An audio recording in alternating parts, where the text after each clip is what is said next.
Thank you. Can you live stream it? I don't know. I'm gonna just call. How's that, Patrick? Is that better? Thank you. You're welcome.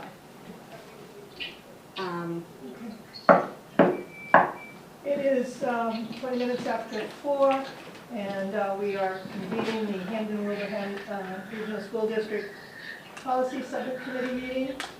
Could we stand for the Pledge of Allegiance? Dana, would you do the Pledge of Allegiance? Sure. I pledge allegiance to the flag of the United States of America and to the republic for which it stands, one nation, under God, indivisible, with liberty and justice for all. Okay. She's on speaker, so Cheryl's hosting. So, Cheryl, I have a question. I can't see, I can only see you in the room. Do we know that they extended the law past March 31st? Yes, they actually extended it to 2025 sometime in Okay, perfect. Thank you. I just want to confirm. Mhm. Okay.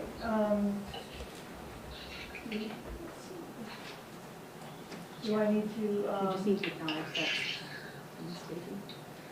I don't think there's anything in there. So we'll just have to do a roll call vote? We'll do a roll call vote on everything, okay? All right, it is, like I said, April 10th, 2023, and it is 4:23. The Pledge of Allegiance. We'll be discussing the following policy. Policy BDE subcommittee of the school committee. Subcommittees of the school committee. Laura, what were the basic points you were wanting to make in reviewing this policy, Maura? What was it? Maura, can you hear me? Sorry, can you repeat that? I'm sorry, I was switching over to my car, my apologies. Oh, no problem. Okay, Laura, we're moving on to the discussion of the following policy. Policy BDE subcommittees of the school committee. Take it away, Maura. So there was a request by when I brought the policy up to the full committee, there was a desire by a few members on the full committee to send back the policy, to essentially look at the policy as it's written. And so it was written and adopted by the full committee in 2018 or something like that. Okay. So I guess we as a subcommittee should take into consideration if we think it should be adjusted, modified. I think it's pretty self-explanatory as to how the meeting for the reorganization of the subcommittee is supposed to be set up. We just don't seem to follow that Okay. at the reorganization meetings, and I guess we haven't right since it was implemented. Yeah, I'm not sure about that, but okay. I'm wondering if, Well, I don't know that we've ever had the chair appoint the chair of the subcommittee, because the existing practice, I know for the last 4 years that I've been on the committee, I can't speak beyond that, right, is that the full committee determines who's going to be on which subcommittees, and then there's a meeting held to organize the subcommittee, and I think that kind of doesn't need to be necessary if we follow the policy and the chair of the committee, who's nominated during the reorg on the July 1st, right, or they're at that point. That way, when you post a meeting, the chair that's appointed obviously it's not just the chair saying, hey, you're going to be the chair of the subcommittee. It's the collective decision of the full committee to say, hey, we think, yeah, so-and-so could be the chair of this subcommittee, and I'll be on that subcommittee, and then that person can then post the meeting, and you don't have to go through like a vote as to who's going to be the chair at the subcommittee level, because ideally you're only having a subcommittee meeting when it's tasked by the full committee to do so. right, exactly. Because there's no power by the subcommittee to make decisions on behalf of the full committee. Yes, and when I read this myself today, I felt like it gave quite a different slant as to what we've been doing by letting the committee chairperson post who would be the subcommittee chair and its members. That number 2? So when it's, yeah, and it's not that the chair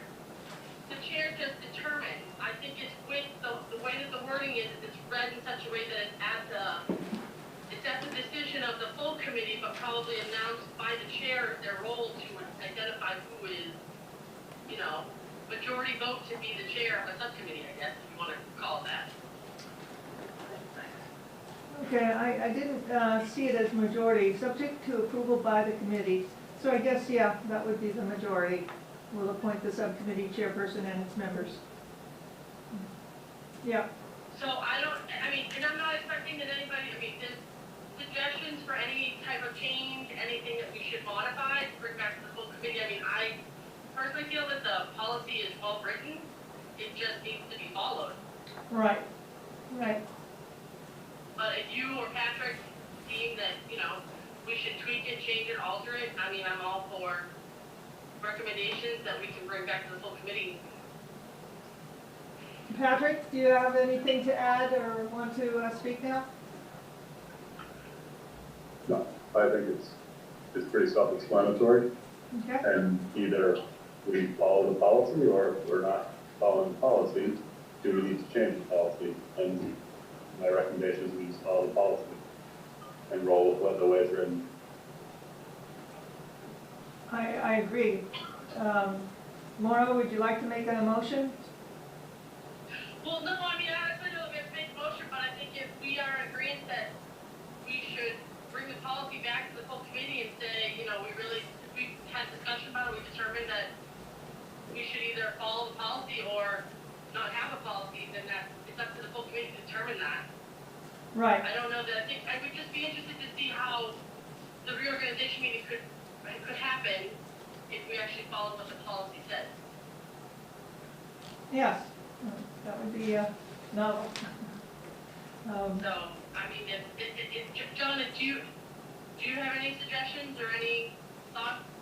The only thing that I noticed as a difference was the MASC policy has the note that says that advisory committees that are not made up of school committee members are not subject to this policy. That might be worth, you know, adding if at some point the school committee wants to make an advisory committee. Yeah, so there's another policy for how they do like advisory, like the role of advisories, but no, I understand what you're saying. I mean, we can make, if anything, we could update the policy to read what it currently states for the MASC, but it's, the wording is still exactly the same other than that note at the bottom. Right. Does this policy include being able to make extra school committee sub-chairs? I'm not saying it correctly. I mean, we have a certain number of subcommittees. Does this policy allow us to have any number of subcommittees? Yeah, if we as the full committee determine we have the need for a subcommittee, it wouldn't necessarily be this policy. But there's another policy, I don't remember off the top of my head, but there's another policy that kind of talks about, you know, have the purpose of having subcommittees. And, you know, at any point we can determine to not have one. So if we wanted to eliminate a subcommittee or combine a subcommittee, it's up to the full committee discretion to do that. It's not the subcommittee to do that, but the full committee has to make a vote. Right, and then I bring it up because I was at a meeting with Brian Nash and Pupolo and Oliveira, and many educators from around the Pioneer Valley. And one of the suggestions to me was to get a legislative agenda for the subcommittee, for a subcommittee that would take care of the legislative agenda and kind of bring that to the full committee, so that we had more of a bargaining chip, really. Because we go into these meetings and we say we can't do this because of the money, or we can't do this because of the state. And it's very hard to get our representatives at any one time together. So if we had a subcommittee that was their purview, was to liaison with our representatives, that would be a good subcommittee to have. Well, we could, but I guess the only concern would be depending on what they're doing, because no decisions can be made. You know, it's similar to why I think we have a roundtable meeting with the full committee and not just the subcommittee of like in the finance and operations. Yeah. Okay. Because it's like, you know, we get more out of having everybody involved from the full committee level. But I mean, as far as like the legislative, like, you know, when we talked about writing letters or resolutions for the MASC, we could determine as a full committee that yes, we want to create a subcommittee for that. It's whatever you task them to do. Yeah, You know, that it's the full committee supposed to create the task of the subcommittee. I mean, obviously, the idea is when you do the meeting, and like, you know, policy is one of the major areas where we are supposed to have a focus. right, So we want to make sure our policies are up to date, and that's why when we have our weekly meetings, but, you know, it's up to the full committee to determine what any given subcommittee reviews at any given time. okay, thank you. You provide a task. That's why I think the role of the subcommittee in that policy, it says that they follow whatever they're tasked to do from the whole committee. Right. Okay, anything else from Patrick or Maura? No. Gina? No, I mean, I don't necessarily know that we have to do a roll call vote, that we can bring it back to the full committee and we can open it up for discussion. I'm not sure either. Let me think. Sure, let's do that. Can I have a motion to bring this back to the full committee for discussion? So moved. Roll call vote? Second. Second, thank you. Roll call vote. Maura? Aye. Patrick? Aye. Me? Aye. Thank you. Thank you, Cheryl. No problem. Moving on. So one of the other action items for the agenda for today's meeting was to review all of the policies and changes that the MASC recently issued in their newsletter. Yeah, thanks for dropping that on me. I had also asked John to take a look to see if there were any policies, given the fact that we only have, I think it's three, maybe four more school committee meetings. It kind of limits us to our ability to pass any good policy the right way without having to rush it through and have an extra meeting unless we need one. Yep. So John, I don't know if you had an opportunity to look at that list and see if there were any of the ones that were changed that you thought we should kind of take off the list to look at and review this year versus having the committee do it next year? Sure, I did. So, just to speak a little bit to the organization of this newsletter, there are really three parts of it. First, there are new policies that MASC is adding to its recommended reference manual. Then there are policies that are being pulled out of the reference manual. And then there are ones that are staying but should be reviewed because they have some small changes. So the first two groups really go together because in some cases the recommendations for removal from the policy manual are based on the fact that they're adding new policies in the first section that are going to create redundancies from what's currently there. So of those four policies that are new, we've already addressed one, which is JICK. So that leaves AA-1, Regional School District Legal Status, BDFA, the School Improvement Plan, and CHA/CHC. Of those, I would say the only one that, potentially would have some level of urgency is AA-1, because I think you want to have your policy that discusses your legal status as up to date as possible.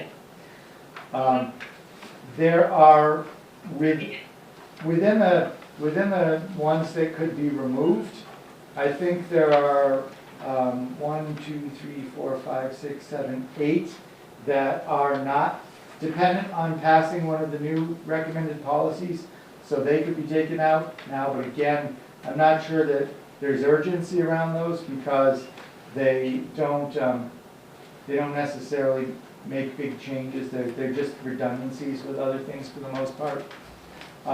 There are a few, though, that I would say are potentially impactful. And so I would say most of these are policies that have old versions of protected class language. And so I think it's really the same change being made in many of these. But I would say AC, which is non-discrimination, ACAR, which is again about harassment and retaliation. Excuse me, ACAR? Yeah, AC and ACAR, they're two, one right after each Both other. of them, thank you. There's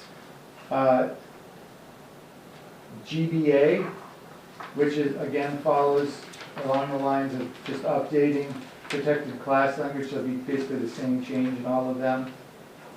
GCF, which is professional staff hiring, again, protected class language. JB, equal educational opportunities, which is, again, the same kind of change. So I know that we updated the JV one, if it wasn't last year, it was the year before. So we would have, I just think we should check to see with what change they made, if we had already made that change in our recent policy. I did check all of these that I'm mentioning, so they are different in the current version than what we currently have. And then Okay, thank you. you're welcome. There's one other one that I would say has some urgency potentially, which is ECAF, which is security cameras in the schools. Because we certainly have security cameras in our schools, and I don't believe we have a policy to enable that. Okay, So the rest I think we could deal with, I think we just keep going through them and, let them be done by whoever's on the next version of the policy subcommittee. Because many of those are minor changes. It's changing, student or child to student in a lot of them without having any real substantive change to the meaning of the policy. But I do think those ones jumped out at me as potentially being a sort of higher level for changes. okay. So, Erin, can we add those, if you wouldn't mind, only because I apologize, I'm not there to write it down, can you add those to the agenda for the next meeting? Yes, Maura, The policies that John mentioned? yes. Because the only other one that we also need to include, is the one for, the account for the Minnetonka, the high school, the stabilization fund. Mhm. Which one's that? Is that it? Is that in? We didn't, it's not in that list, but it's one that we had talked about a couple weeks ago, a couple meetings ago. Yep. And it Yes. just needs to be added to future agenda requirements. Or just an agenda for the next meeting. I'll send out the few, I think there was two policies, two different school districts that had stabilization information. I don't want to forget that one.